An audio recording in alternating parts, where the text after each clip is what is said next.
नमस्कार, स्वागत है आप सबका। आप देख रहे हैं जनतंत्र लाइव और मैं आपके साथ कृपा। आज के बुलेटिन की शुरुआत करने से पहले आइए नजर डालते हैं अब तक की सुर्खियों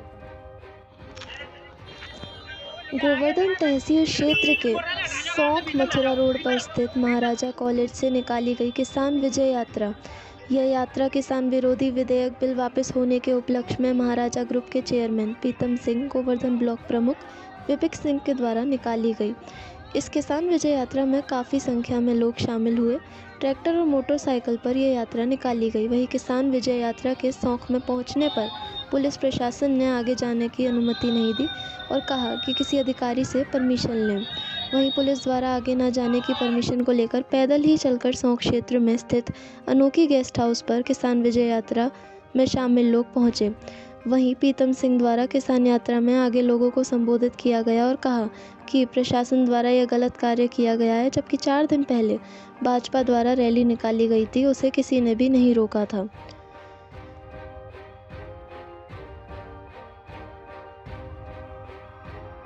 क्या कहना चाहते? प्रशासन ने रोका है, जबकि हम रैली जो विजय यात्रा थी किसान और नौजवान विकास वाहिनी के बैनर तले, उसके लिए हमने कल परमिशन डाली थी। तो एसडीएम महोदय छुट्टी पर थे, उनसे फ़ोन पर वार्ता हुई तो उन्होंने कहा सीओ साहब से आप मिल लें। तो हमारे ये प्रतिनिधि मंडल सीओ साहब से मिलने गया और लिखित में उनसे हमने परमिशन मांगी और उन्होंने ये परमिशन पे इस तरह से लिख के दिया और थाना गोवर्धन में इसमें मोहर लगी हुई है, थाना गोवर्धन की, और कि बहुत शांतिपूर्वक आप तरीके से निकाल लेना। उसके बाद हमने सारी जगह हमारी सूचनाएं हो गई। जब रैली इकट्ठी हुई तब फोन आने लगे कि आप रैली मत निकालो।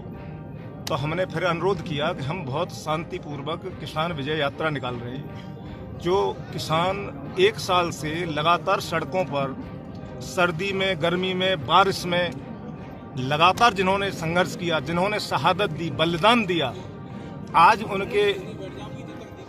उनकी जीत, उनकी जो विजय हुई है, जो केंद्र सरकार द्वारा काले कानून, जो 3 काले कानून थोपे गए थे, उनको वापस लिया गया है।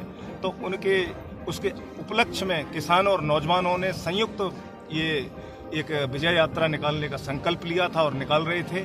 उसे प्रशासन द्वारा सौंख में आकर रोका गया कि ये नहीं निकाली जाएगी। तो हमने शांतिपूर्वक, प्रशासन, क्योंकि हम अशांति चाहते नहीं, अनुशासन के तरीके में फिर यहाँ रिसोर्ट्स पे आ गए और हमने अपनी यात्रा का यहाँ से बहुत लंबे संघर्ष के बाद, जहाँ 1 साल से हमारे असंख्य करोड़ों किसानों ने सड़क पर उतरकर, कोई चाहे जाड़ा रहा हो, बारिश रही हो या सर्दी रही हो, हर मौसम की पीड़ा को झेलते हुए लगातार संघर्ष किया।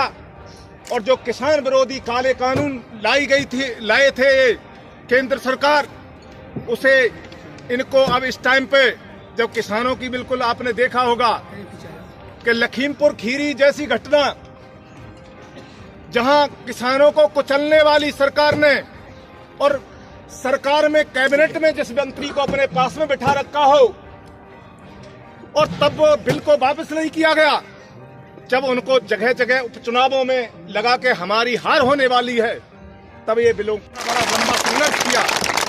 और उसी के उपलक्ष्य में आज हमने किसान और नौजवानों की विकास वाहिनी के द्वारा एक विजय यात्रा हर्ष और उल्लास के साथ उनको, उनके उत्साह के और उनके बलिदान के लिए निकाली थी कि जिन्होंने इतना लंबा संघर्ष किया है, आज उनको खुशी होगी।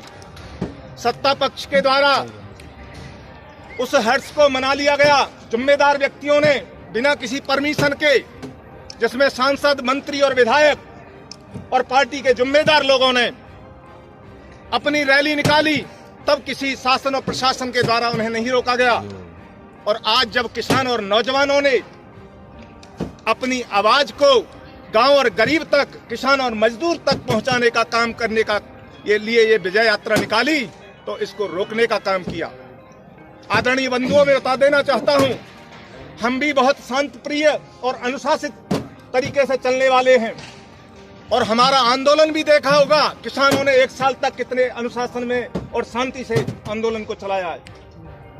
ऐसे ही आज ये विजय यात्रा निकालने के लिए, जब कल हमने माननीय तहसील एसडीएम महोदय के पास हमारी टीम के सदस्य गए थे और हमने परमिशन मांगी थी, तो वो छुट्टी पर थे।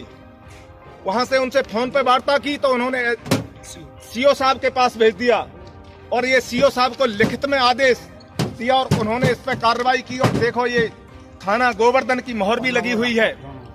उन्होंने ये भी आश्वस्त कराया था कि आप शांतिपूर्वक मार्च निकालना, अपनी रैली निकालना, कोई दिक्कत नहीं आएगी। हमने ये उन्हें पूरा विश्वास और भरोसा दिलाया था कि हम शहर के परिक्रमा मार्ग में भी नहीं ले जाएंगे और हम सिर्फ।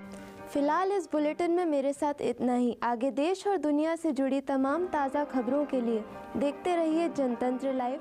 मुझे दीजिए इजाज़त।